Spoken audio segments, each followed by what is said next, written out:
Hello everybody, my name is Sockatoo, and today I'm gonna be playing bedwars solos because I don't have any friends to play this with. They're all gone. And the reason is I've goofed up. This is actually my very first apology video of many. I have some in the future planned out that I'll be making, so you know, stay tuned for those. But basically, right, I made this channel.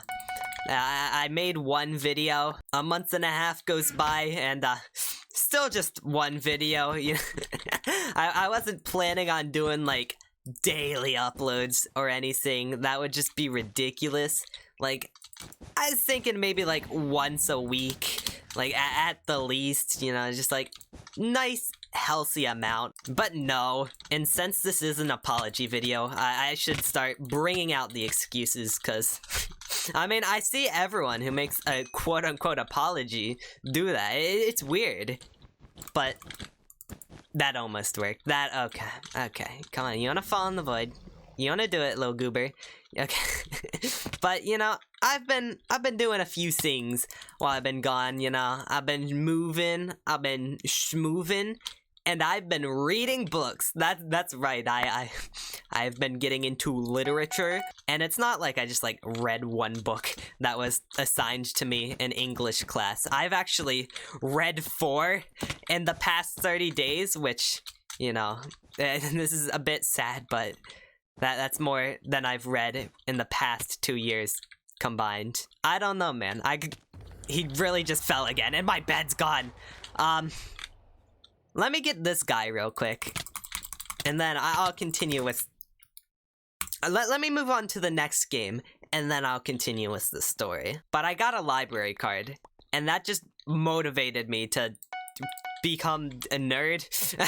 So like I said, there's 4 books that I've read so far. I'm only gonna really talk in detail about 2 of them today, because one of them is literally just a book about the modern history of the Southern Caucasus, which I don't know if you guys would really be interested in, like, modern day socio-economic commentary, but oh, damn, they're at 1. And another book I just got as a meme because the title was funny. It's called Among the Imposters. I'm not really proud of it in hindsight. I did read the full thing, and it wasn't in any way like what you might think it is. It was just a completely innocent book made in 2001. I'm gonna lose my bed. Damn it. They just burned to death. All of that for nothing. I have no bed, and they're It's okay though. It's okay. I am chillin' because I have read 2 books about warfare, which should help me out in this game, which, you know, it has war in it. It's Bed War. First book, A Long Way Gone. It's a book about this guy. He was a child soldier. It was tragic. And the other one, oh boy, let me tell you about this. You might have heard about it before. It's called The Art of War by Sun Tzu. Bro, I was so shocked when I was just stumbling around the library. That's how I look for books, unironically. And it was just randomly there, sitting on a shelf. So, you know, I had to have it. It's the funny potato book. That's the only notable thing about The Art of War. It's not like it was some highly influential, great work of ancient times. No. Don't be ridiculous. The only reason why anybody knows about it is because of the Potato War, which, for my audience of Minecraft gamers, that's probably the truth. I'm not even gonna sit here and pretend like I knew about it before those videos.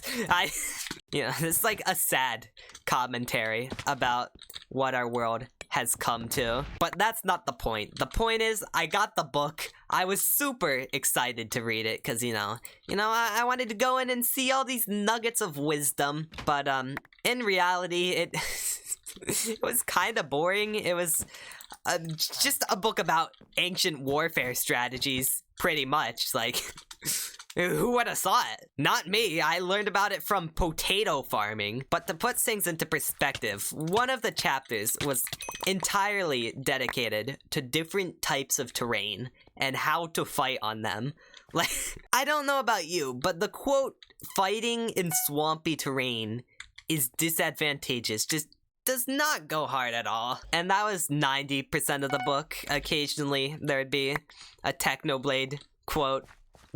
I mean, a Sun Tzu quote, but you know what I mean. And then it would just go back to cavalry placement and what to do if you're stuck between two mountains.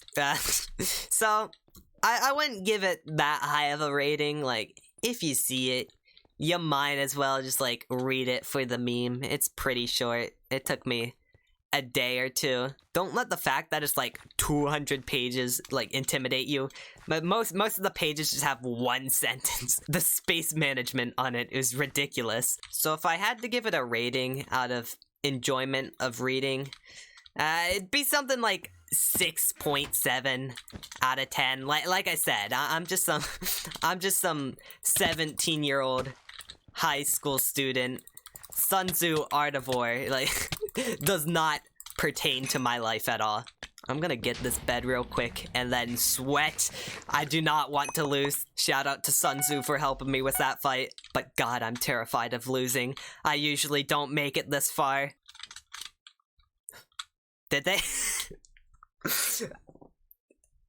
Read The Art of War, everybody. I know I just gave it a terrible review, but it just makes you better at PvP. What can I say? The other book that I want to talk about is called A Long Way Gone by Ishmael Beah, and it's a memoir about being a child soldier.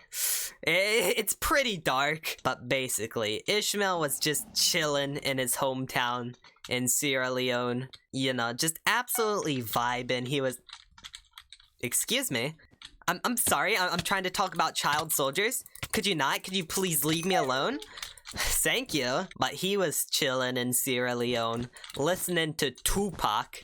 This took place in the 1990s, is about the Sierra Leone Civil War. And while he was dancing away with the homies, rebels attacked, and they just started massacring everyone. It was very gruesome. But luckily, Ishmael and his family were able to get away.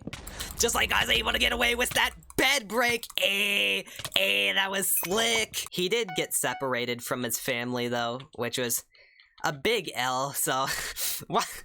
That's a terrible way to describe... Like, this is a true story, may I remind you, about what an 11-year-old had to experience firsthand. And I'm just sitting over here playing my silly little video games and saying that he took an L. I am going to hell, but he escaped, family not with him.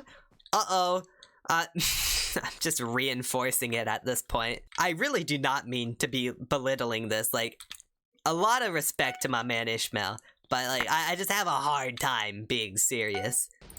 And oh shoot, that is a fireball. Did they just throw it from across? Yeah, they did.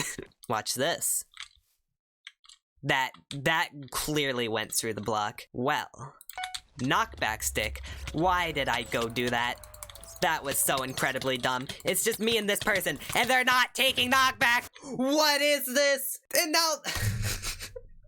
Yeah, thank you, man. Have a great day, too. Just go frick yourself. I'm gonna play a 4v4 game, because those are easier to win. Anyways, he was just, you know, wandering from village to village for a while. I forget the exact reasons why, but I know it's because, mainly, the rebels were capturing every place that he tried staying at. But eventually, he, for some reason, just makes it into the middle of a rainforest, and he's just trapped there. He doesn't know his way out, which, you know, that kinda sucks. So he decided he was just gonna live there. He didn't want to get out, actually, because, you know, then he'd have to go face society and civil war. And I think that just, like, perfectly encapsulates this desire that I know every single one of us has to just give up and go live in the forest. You can survive off mystery fruit, just like he did. He ate so much mystery fruit. He should have not been alive. Oh, we already won. He eat mystery fruit. He survived off that for a week, and then it's gone. Again, I forget the details, but no more living in the forest. He wanders off. He finds some random trail, and he walks down it. And he went walking and walking and walking until he ran into a group of boys around his age. 2 of them were actually from his home village, which was insane, because he was pretty far away at this point. I guess you could say he was a long way gone. But, you know, they joined... why did you... They joined forces. They walked together.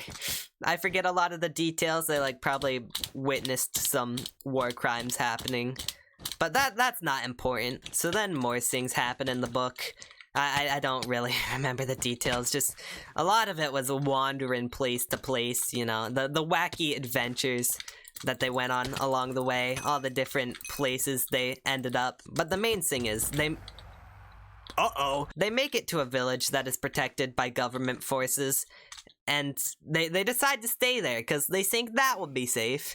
You know, this active war zone. Spoiler alert, no. The government was struggling against the rebels. They were about to have to evacuate. But then, some genius came up with an idea. What if we gather every child in this town and make them fight for us? And then they did it! Obviously, there's more to it than just that. It was a very gruesome civil war. I looked into it a bit more after reading the book, and things were crazy, man. What can I tell you? And Ishmael, he had to go fight, and was extremely nervous, understandably, because his officers, I think, were trying to kill him because they sent him to fight in swampy terrain. Have they never read The Art of War? 'Cause I have. I'm not here. Be extremely subtle, to the point of formlessness. This is actually working. What the hell? Alright, just gonna loop-de-doo my way over here. And oh crap, there's people coming. I'm in the void. So in his first battle, Ishmael was unable to fire at the enemy initially until he looked around himself and saw his dead friends. So he sees his friends, they're dead. Very, very traumatic. And after that, he just goes on a rampage. He gets like a quad kill. It's so I'm sorry. I can't be serious. It's so hard for me. But he kills a lot of rebels, and it's not like he's happy about it. He's very traumatized. He nearly faints after it, but don't worry. The generals have something for him. They give him some cocaine. But not only that, they also gave him gunpowder. You know, they mix it together. You make a new drug called brown, which is something that they actually did. They were snorting gunpowder, man. They actually gave every child just a ton of drugs. So many drugs that I've never even heard of before. They were giving it to them. And the reason why they did this is because the more coked out your army is, the less they're gonna value their lives. And in that way, they are extremely, oh crap, they're extremely fierce and fearless fighters. They get so many kills. It's insane. Ishmael is like actually like unironically the GOAT. He like planned out entire operations. He was so good at being a child soldier. Oh shoot, wait, my teammate here. They invis. I just gotta bait these people out. Okay, I might have to kill them here. Or they'll kill themselves. Oh man, this is stressful. I need some brown, man. Give me the brown. Speaking of, let me go buy some drugs real quick, then I'll go for their bed. It's just me on the team left. I don't think my chances are very high of winning, but I'm doing it for my man Ishmael. Let's get some TNT, let's get some drugs. Pearl. This has to do. I see name tags getting closer. Well, time to slurp away. Just gotta pray they don't notice. They're all coming here. Oh, they're fools. They're fools. I might actually have a chance here. I just went past all of them. Why would they send everyone? One of them voided. I think I can... I can kill this person. Maybe not. Get me out of here! Ah! Well, that's pretty much everything important that happened in the book. He did eventually, after like 3 years, get taken away from the army, and he went to a rehabilitation center. And, you know, things were rough at first, but they were getting better. Life was good. He had pretty much no more worries in his life. And then rebels invaded the city he was at. At that point, Ishmael's had enough. He just dips. He leaves Sierra Leone. He goes to New York, and that's how the story ends. It, you know, it kind of sounds anticlimactic, but like, imagine if that was you. That would be the single biggest event of your entire life, but contrasted to everything else that's in this book, it just, like, it's insane. That just seems anticlimactic, which just really shows the insanity of what my man Ishmael Beah had to go through. I'd recommend you guys read this book if you're a history nerd like me. I don't know if you'd enjoy it otherwise, but I did. I give it a 9 out of 10. Well, thank you guys so much for watching. If you enjoyed it, make sure to hit that like button, and while you're down there, subscribe too. You might want to put on notifications, that way you'll know when I finally upload again. Okay, bye!